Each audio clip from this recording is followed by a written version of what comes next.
Presidente. Presidente, hoje vou falar sobre boas maneiras, senador Armando Monteiro. Boas maneiras constitui o tema do meu pronunciamento. Eu não sou um Marcelino de Carvalho e nem tenho o savoir-faire da Danusa Leão, mas quero falar sobre algumas regras básicas, coisas simples, naturais, que sempre regularam as relações humanas desde que descemos das árvores, passando a andar eretos. E são em momentos de tensão, de conflitos, como os de hoje, que mais se exige civilidade, gentileza, enfim, senador Armando, boas maneiras. No entanto, cada vez mais convenço-me de que a polidez, o refinamento e a amabilidade não são próprios das classes que, em uma sociedade de classes, são as classes dominantes, a minoria dominante. Quando os conflitos sociais agudizam-se, as classes dominantes tendem a perder as estribeiras, os bons modos e destrambelham-se. O ódio de classes torna-se mais forte que todas as convenções humanas, sociais e políticas. Os exemplos disso, ao longo da nossa história, são frequentes, são abundantes, senador Renan Calheiros. Lembro-me dos comentários grosseiros no O Globo, nas décadas de 50 e 60, envolvendo Getúlio, Juscelino, Jango e seus familiares, Dona Maria Teresa, por exemplo. Fico imaginando o sucesso retumbante daquelas canalices se houvesse internet naqueles tempos. Mas hoje é diferente. Não, pelo contrário, com a liberdade concedida pela rede mundial de computadores a toda sorte de idiotas, as boas maneiras, a lhaneza, a generosidade e o respeito no relacionamento humano tornaram-se coisas do alvorecer da civilização. Tempos das cavernas, quando a nossa dependência do outro significava sobreviver ou perecer. A prisão de Luiz Inácio da Silva dá a medida do que falo. Na verdade, isso vem de antes, bem antes, pois essas manifestações boçais contra o ex-presidente remontam-se à sua eleição em 2002. Ainda mais que ele substituiu no Planalto o príncipe dos sociólogos, o aparatoso Fernando Henrique Cardoso, que, para orgulho de todo bocó, de todo colonizado, sabia até falar inglês. Ou, senador Renan, pelo menos dizia que sabia. Na verdade, poucos como ele expressaram tão fortemente o preconceito das classes dominantes e dos abestados da classe média em relação a Lula e a Marisa. Sempre que houvesse ocasião, o sociólogo referia-se ao fato de Lula não ter diploma universitário, não falar inglês, falar errado, não ter abotoaduras de ouro ou rendas nos punhos para se relacionar com chefes de Estado de outros países. E quando Lula triunfou nas relações externas, o príncipe, morto de ciúmes, elevou o tom do despeito. E a nossa gloriosa mídia comercial repastava-se, deleitava-se com as bondades, ou melhor, as boutades do sociólogo. O teórico da dependência queria que o retirante nordestino, o operário metalúrgico, também se submetesse aos dominantes, como ele pretendia que fosse o destino do nosso Brasil. E disso nada mais é tão simbólico do que aquela famosa foto em que Bill Clinton posta-se atrás de Fernando Henrique, segura-lhe os ombros, enquanto o presidente brasileiro derrete-se em sorrisos. O ex-presidente poderia ter jogado um papel importante para amortecer o ódio de classes, o preconceito, o despeito, tanto dos dominantes quanto da classe média em relação a Lula. Esse gesto moderador teria feito bem ao país. Disse que a vaidade é o pecado preferido do diabo, senador Maranhão. E Fernando Henrique submeteu-se à tentação. Não apenas ele, todo um círculo de acadêmicos, de uspianos, de intelectuais e jornalistas, supostos homens e mulheres de esquerda ou, eu abro aspas, democratas de centro-esquerda, emprestaram seus altos saberes para desclassificar o governo do metalúrgico. Poucas vezes vi tanto despeito, tanta dor de cotovelo, tanta irresponsabilidade. A satanização de Lula e do PT começou aí. E o que me impressiona é que o PSDB caiu pela segunda vez na tentação, na sequência da derrota de 14, quando, ressentido, amuado, decidiu destampar a caixa de Pandora com as consequências que todos conhecemos hoje. Agora, não adianta proclamar inocência ou se afirmar ingênuo. As políticas de inclusão, de promoção humana, a política do salário mínimo e dos aumentos reais para os aposentados, a política de geração de empregos que tecnicamente zerou o desemprego no nosso país, as políticas de abertura das universidades para os filhos dos trabalhadores, a política habitacional, a redenção da agricultura familiar, a extensão dos benefícios da energia elétrica e do saneamento a amplas camadas da população, estas iniciativas todas da presidência de Luiz Inácio tornaram visíveis dezenas de milhões de brasileiros até então imersos no anonimato secular da pobreza, da fome e da miséria. E a visibilidade desta gente nos aeroportos, nas universidades, nas lojas, nos restaurantes, nos cinemas, nos shoppings, no trânsito das cidades, provocou urticária em nossas classes dominantes e deixou-os enfatuados. A classe média enfatuada, incomodada, injuriada. Mas, talvez, a ocupação de assentos nos aviões pelos trabalhadores, pelos nordestinos, pelos mais pobres, tenha sido a gota d'água para a explosão da impaciência com Lula. A frase que mais se ouvia nos aeroportos de parte da classe média metida à besta, pernóstica, era: isto daqui está parecendo uma rodoviária. Coisas simples, como ter carro, casa, emprego, filhos nas universidades, andar de avião, frequentar shoppings, comer 3 vezes por dia, gozar as férias viajando, ou as praias ou ao exterior passaram a ser encaradas como ofensa pessoal ao status das classes dominantes e à pequena burguesia completamente idiotizada. Essa tragédia existencial das classes médias, elas não existiam no começo da formação da sociedade de classes e não têm futuro garantido em uma sociedade sem classes. Presas no drama de nunca ascender e estar sempre próximas de descer, elas odeiam os pobres. Reproduzo aqui trecho de um artigo do jornalista Mário Magalhães, de dias atrás. No sábado em que Lula perdeu a liberdade, uma mulher mostrou a amigas um vídeo em que o antigo torneiro mecânico consola 2 militantes que choram. A mulher estava numa padaria da Aldeota, bairro Barcana de Fortaleza.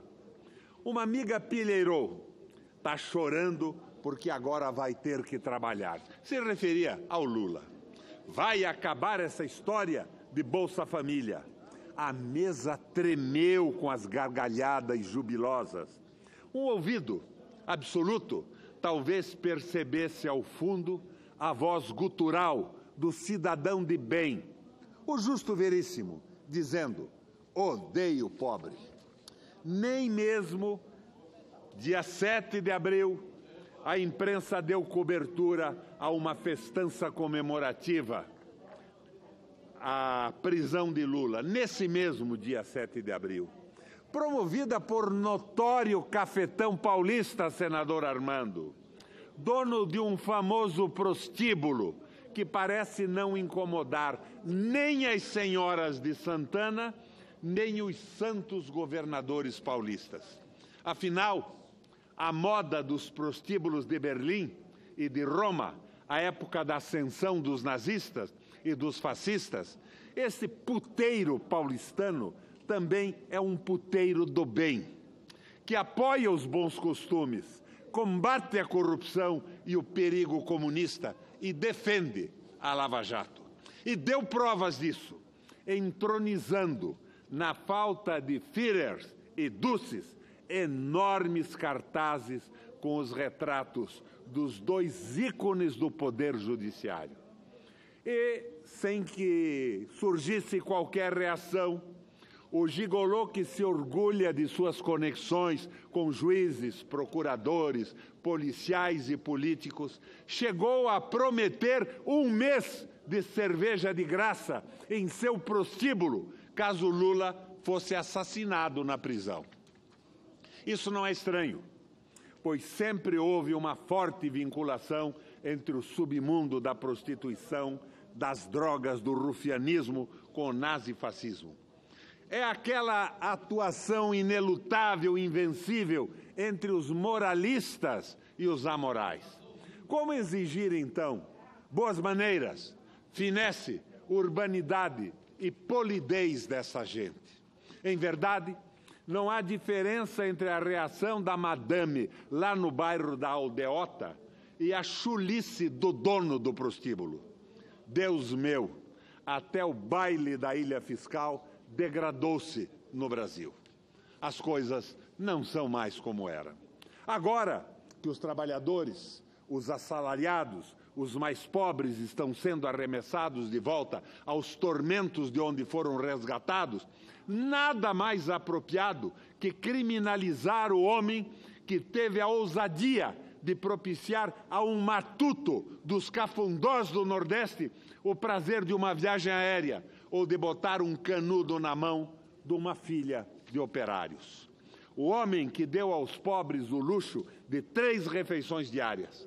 Parece que a nossa burguesia, as classes que dominam a mídia, o sistema financeiro e o governo, e se aliam aos interesses globalistas e imperiais, parece que elas acreditam naquela conversa furada do fim da história, da derrota de qualquer sistema que se oponha ao capitalismo ou tente reformá-lo. Acreditam na cessação das contradições de classe. Acham, por exemplo, que chamar os empregados de colaboradores e os capitalistas de empreendedores fará com que desapareçam magicamente, miticamente, operário e patrão, trabalho e capital. São os artrópodes da fábula, o escorpião e o sapo. Vejam, nunca se vendeu tanta cerveja no Brasil como nos tempos de Lula e no primeiro mandato de Dilma. O pleno emprego, a política do salário mínimo, a correção das aposentadorias, os concursos públicos, tudo isso fez aumentar extraordinariamente o consumo em geral e o consumo de bebidas. Sem dúvida, o consumo de bebidas. No entanto, fiéis à sua natureza escorpiana, os maiores fabricantes de cerveja do país foram ativíssimos conspiradores contra Lula e contra Dilma. Financiaram os movimentos e as manifestações em favor do impeachment de Dilma. E hoje montam fundos para elegerem um presidente, deputados e senadores de sua confiança. Um momento, presidente, quero desligar meu insistente telefone. Da mesma forma, nunca se vendeu tanto tecido, tanta roupa de cama, mesa e banho, tantos enxovais, como na presidência de Lula e nos anos iniciais do mandato de Dilma. Todavia, fabricantes de tecidos, especialmente um deles, conspiram o tempo todo contra Lula e contra Dilma. Esse fabricante de tecidos, que hoje é candidato à presidência, disse que no dia seguinte à queda de Dilma aconteceria o espetáculo do crescimento. Leite e mel jorrariam milagrosamente. Uma dona de uma loja famosa, de uma famosa rede de lojas, que leva o seu nome, cansou de bendizer os anos de Lula e de Dilma, porque nunca vendera tanto, testemunhava na mídia nacional e internacional. No entanto, assim que a presidente foi apeada, começou o calvário de Lula, ela não teve dúvidas em tripudiar sobre a desgraça dos dois. Temos ainda aquele famoso vendedor de remédios, talvez dono de uma das maiores redes de farmácia do Brasil, enriquecido porque o pobre finalmente teve acesso a remédios, não teve escrúpulos em financiar a extrema-direita na cruzada contra Lula e contra Dilma. As senhoras e os senhores hão de lembrar dele. Esteve aqui, no plenário, neste plenário, em um debate sobre a reforma trabalhista e tripudiou sobre os trabalhadores brasileiros. Os donos da meia dúzia de bancos que monopoliza o setor financeiro do país não ficaram atrás do cervejeiro, do tecelão, do vendedor de remédios, da dona do magazine, mesmo que nunca antes na história tivessem lucrado tanto quanto nos governos de Lula e de Dilma. Montaram também no sapo para atravessar o rio. É claro, o consumo de cerveja caiu, a venda de tecidos caiu, a venda de remédios caiu, a venda dos magazines caiu, a compra de carros, geladeiras, televisões, computadores, máquinas de lavar, via crediário, pagando aos bancos juros lunares, caiu. Mas Lula e Dilma também caíram. Afundá-los era mais importante que o crescimento do país. No meio do caminho, os escorpiões não resistiram ao chamado de suas naturezas e sacrificaram o sapo. Fizeram o mal pelo bem, disseram. O mal para o povo, o bem para os dominantes, porque mesmo perdendo, eles continuam ganhando. Agora, uma advertência, um aviso de utilidade pública. Os escorpiões amarelos são os mais terríveis, os mais venenosos, senador Armando Costa. Portanto, quando andaram por aí pelas ruas, calçadas e praças de nossas cidades, no vão do MASP ou em frente à Fiesp lá na Paulista, cuidado com os amarelinhos. Como os patos, os escorpiões amarelos são perigosíssimos. Ah, sim, as assinaturas de TV a cabo, de revistas e jornais, a compra de revistas e jornais desabaram. Mas como dizem os donos da mídia, que se me dá que a cônjuge do Moar Claudique, se minha desiderata é causticar. Senhoras e senhores senadores, quando alguns sinais, quando alguns símbolos, quando algumas expressões representativas da civilização, da convivência, das relações humanas apodrecem e esfarelam, quando os limites da tolerância, da boa vizinhança, da cordialidade e do respeito começam a ser ultrapassados, é preciso, independentemente de posições políticas e simpatias ideológicas, senso de humildade, renúncia e sabedoria para evitar o rompimento das pontes que ainda fazem a sociedade comunicar e interagir. Presidente, um minuto mais para encerrar, por favor.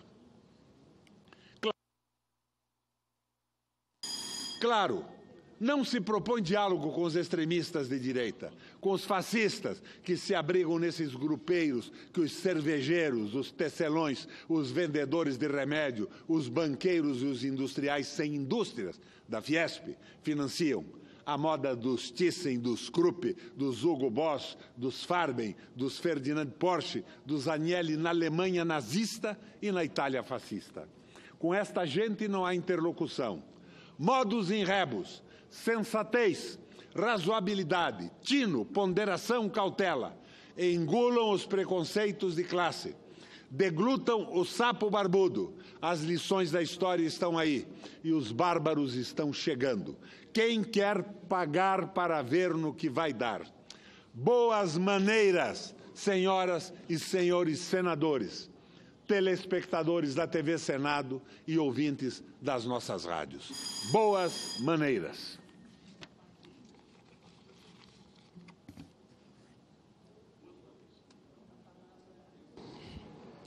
Com a palavra o senador Armando Monteiro, que falará como líder.